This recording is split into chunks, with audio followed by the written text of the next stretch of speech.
Close up हास्य सम्राट.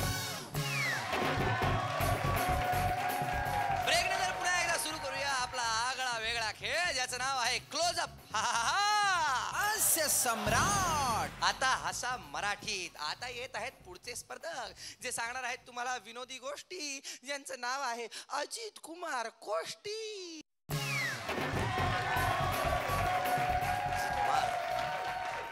आज परीक्षकांकडून विषय मिळणार आहे. मग काय कोष्टी? नमस्ते. काल सुंदर पश्चिम महाराष्ट्राकडची सांगली साताऱ्याकडची भाषा अभिनय उत्तम केलात. छान रंगवलं अगदी आम्हाला. धन्यवाद सर. खरोखर सांगली म्हणजे तुम्ही दादांच्या गावचे नाही का? हो. दादा हे उदार व्यक्तिमत्व होतं. नक्कीच. विषय म्हणजे महाराष्ट्राच्या स्मरणात आहेत दादा. नक्कीच. पण तुम्हाला मी विषय देऊ का? तुम्हाला राग येईल. सांगलीकडचे तुम्ही. हो. कंजूसपणावर काय सांगू शकाल का? तुमच्या स्वभावाला सांगलीकरांच्या स्वभावाला थोडंसं विरोधी विषय देतोय मी. चला शुभेच्छा तुम्हाला. आमचे एक मित्र आहेत नाना लेले. लय कंजूस. आपल्या आडनावाचा शिक्का ले नावाचं एकच केलेलं होतं आणि शिक्का मारणार ते दोनदा. ले ले. बायकोला घेऊन गेलं राणीच्या बागेत फिरायला. तासभर फिरलं. हे कंजूस ह्याच्या हातातनं पैसे सुटतोय वे. तासभर फिरलं आणि बायकोला म्हटलं काय ग भेळ खायची का अनेक? बायको म्हटली अनेक? आपण खाल्लोयच का? नाना म्हटलं का? आपण 10 वर्षापूर्वी आलतो तेव्हा खाल्लो नव्हतो का? लय कंजूस. नाना राहते असं चाळीत माडीवर आणि एकदा असं पोराला असं पायातलं काढून हाणत होतं. शेजाऱ्याला दया आली. हो म्हटलं कशाला मारताय? तर म्हटलं बघा बघा. म्हटलं नाना मी राहतोय माडीवर. ह्याला नवीन चप्पल आणून दिले. ह्याला सांगितलं एक एक पायरी सोडून वर चढ म्हणजे चप्पल जरा कमी झिजल. तर म्हटलं कार्ट 2-2 पायऱ्या सोडून वर चढायला लागले. हे म्हटलं हो बरंच झालं की चप्पल जरा कमी झिजल. नाना म्हटलं कशाचं काय? 2-2 पायऱ्या सोडून वर चढालं. पॅन्ट फाटली ना वर. हॉटेलात गेलं होतं. नाना बिल द्यायला गेला आणि 1 रुपयाचं नाणं पडलं घालगळत टेबल खाली. हे कंजूस हे रुपये सोडतोय वे. ह्यानं म्हटलं काय विचार केला? म्हटलं वेटर म्हटलं इकडे. म्हटलं माझी 2 नाणी टेबल खाली गेलेत. म्हटलं गेलं ते एकच. म्हटलं जर मला शोधून दिलास तर 2 रुपये तुला बक्षीस देणार. एवढं पोरग बक्षिसाच्या आमिषानं टेबल खाली. पोरग तासभर टेबल खालीच. त्याचा जीव व्हायला खालवर खालवर. हे म्हटलं काय करायलायस रे? सापडला का नाही रुपये अजून? पोरग खाल्लं. म्हटलं माझा बक्षिसाचा रुपये सापडलाय. तुमचाच रुपया हुडकालोय.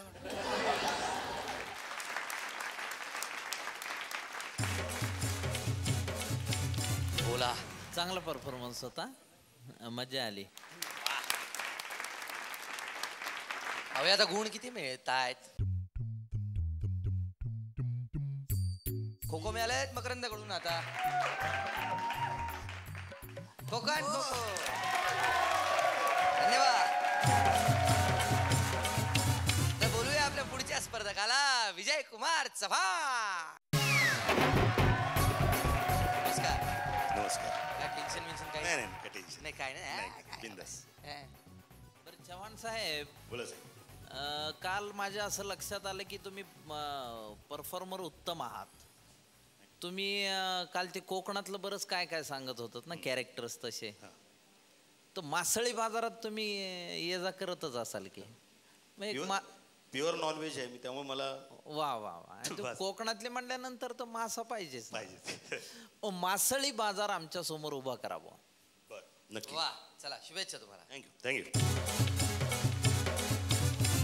मित्रांनो म्हणजे आपल्या मच्छी बाजारामध्ये ह्या कोळणी ज्या असतात एवढ्या प्रेमाने बोलतात विचारू नका. ये दादा ये घे मावरा घे दादा. बघ हलवा बघ चांगलं दादा घे. ते बघ ते चांगलं घे. कसं मावशी? 300 रुपये दादा. वाटा 300 रुपये. एक काम कर मला बोंबील दे. काय बोंबील खाते? बोंबील खाऊन खाऊन बोंबला जर का झाला रे तू.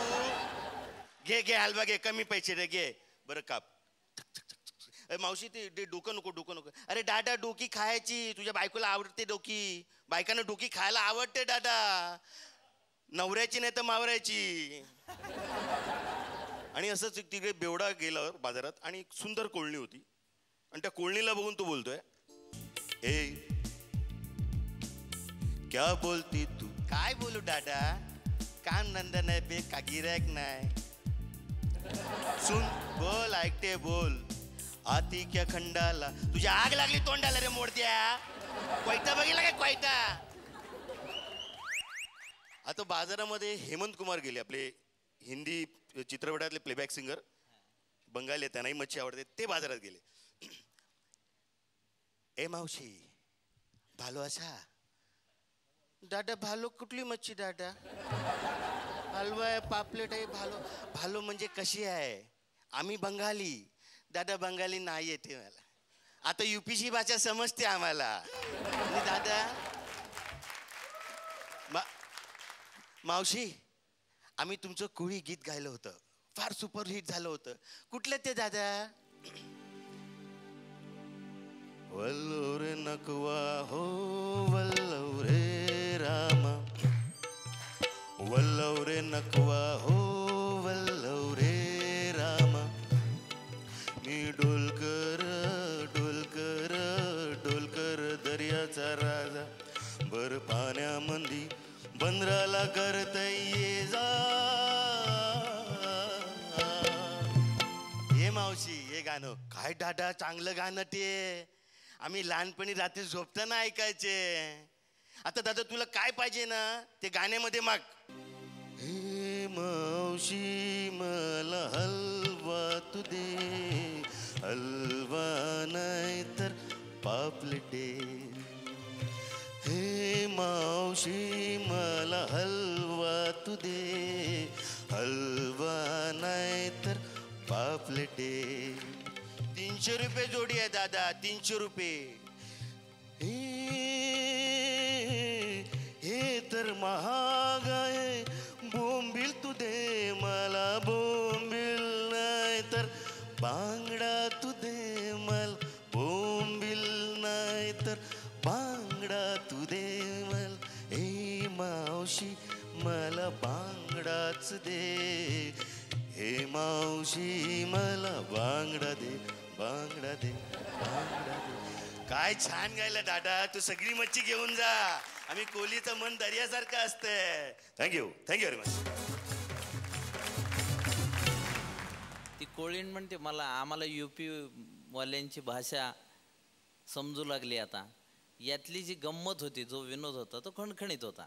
एक मात्र मला वाटतं की तुम्ही सुरात आहात. थँक्यू. खरं सुरात आहात तुम्ही, नाही का? मी हा प्लस पॉइंट आहे त्यांचा. बाकी आता बघूया गुण किती मिळत आहेत. 32 मिळालेले आहे. मला तसं मासळीतलं फारसं कळत नाही, म्हणजे पापडा कशाला म्हणतात आणि पापडा काय बांगडा कशाला म्हणतात किंवा बोंबील म्हणजे काय वगैरे. तर गुण मात्र मी ते 32 आणि 32 मिळाले. आता आपण भेटूया आपल्या पुढच्या स्पर्धकाला, राहुल कुमार. काय काय ग्रेसफुल एंट्री आहे. कसं ते बघा, एंट्री बघितली तुम्ही? क्या बात आहे. बघूया आता काय विषय मिळतोय. काय विषय द्यावा असा प्रश्न पडलाय तुम्हाला.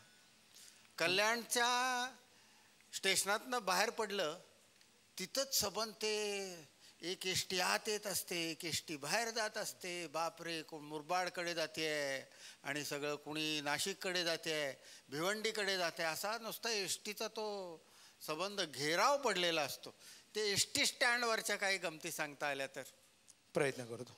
एसटी स्टँडवर करताय? हो नक्की. स्टँड हवाय? स्टँड लागेल ना? लागेल ना, कारण एसटी स्टँडचं आहे ना. ST stand. हा, शुभेच्छा तुम्हाला. मी असंच एकदा कल्याण एसटी स्टँडवर उभा होतो, त्यावेळची गंमत तुम्हाला सांगतो. मला नाशिकला जायचं होतं, ट्रेनचा काहीतरी प्रॉब्लेम झाला होता, बसने प्रवास करूया. तर मी कल्याण एसटी स्टँडवर उभा असताना एक फेरीवाला माझ्यासमोर आला. बोलू वाट्याने बोलो वाटाने, बोलो वाटाने. माझ्या जवळ आला, बोलो वाटाने. मी म्हणालो मी कशाला बोलू, तुझा वाटाणा तूच बोल. एवढ्या दुसरा एक जण आला, खरे शेंगदाणे, खरे शेंगदाणे, खरे शेंगदाणे. माझ्या बाजूला एक बाकडं लहान मुलगा बसला होता. तो पोरगा म्हणाला, ए मला दे ना. येलो पोराने शेंगदाणे खात बसला. पैसा दो. काय काय पैसा, खारे कोण बोललं, खारे बोलतो पैसे मागतो, चल. शेंगदाणे शेंगदाणे, आयुष्यात कधी खारे बोलला नाही. अशा गोंधळामध्ये त्या पूर्ण बस स्टँडला जे कंट्रोल करतात त्यांना म्हणतात चौकशी. छोटे माईक घेऊन त्या बॉक्समध्ये बसलेले असतात. ते माईकमध्ये काय बोलतात, प्रवासी येतात त्यांना उत्तरं कशी देतात, गरमागरमीची उत्तरं असतात. एकदाच विचारलं तर ठीक, दुसऱ्याला विचारायला गेलं त्याला ओरडतात. त्यांचे ड्रायव्हर गाड्या घेऊन येतात, त्यांना ते कशी उत्तरं देतात. घेऊन जातोय कल्याण एस टी स्टँडवर. तो माईकचा आवाज कशा प्रकारे, ऐका 2575 प्लॅटफॉर्म नंबर 2 ला लागलेले आहे. हे ड्रायव्हर गाडी बाजूला घे की रे. माईकमध्ये ड्रायव्हरला घेऊन देतात. तेवढं दुसरा एक ड्रायव्हर येतो, नाही गाडी घेऊन आलोय, फलाटाला जागा नाही, मग गाडी तुझ्या घरी घेऊन जा. गाडी घरी घेऊन जा. एक वयस्कर ग्रस्त आले, अहो साहेब पुण्याला जायची गाडी गेली. अहो अर्धा तास झालं गेटवर उभे आहे, मागच्या गेटने गेली. गाड्या कुठे सोडतात हेच समजत नाही. तो एक माणूस बराच वेळ तिथे, साहेब एक विचारू, लवकर विचारा. नाही इकडे लघवीला कुठे जायचं, लघवीला. मला विचारतो, तुला शोधता येत नाही. सरळ जायचं, वाकडं वळायचं, परत सरळ जायचं. बाहेर गेट आहे, गेटच्या बाहेर रिक्षा स्टँड आहे, रिक्षात बसायचं आणि आपल्या घरी जायचं. कुठपर्यंत नेली गाडी यांनी? मस्त मज्जा आली. बघूया आता गुण किती मिळतात ते बघूया, गुणांवरून कळेल. खो खो खो खो मिळालं. वा, थँक्यू. मी पण तुम्हाला 2 खो झाले ना, आपण 4 खो करूया त्याचे. खो खो खो खो. वा वा. थँक्यू थँक्यू धन्यवाद. थँक्यू. चला आता जी मराठीची गाडी आता इथं थांबलेली आहे. फक्त 5च मिनिटं इथं थांबणार आहे. काय तोंड बिंड खांगळून घ्यायची, सगळ्या लोकांनी खांगळून घ्या. आणि त्याच्यानंतर रॅपिड फायर गाडी पोहोचणार नंतर. आणि नंतर रिझल्ट लागणार गाडीचा कुठं जाणार आहे. त्यामुळे तुम्हाला सांगतो थोडीशीच विश्रांती आहे. लगेच जा, लगेच परत या. चला घ्या एक हास्य विश्रांती.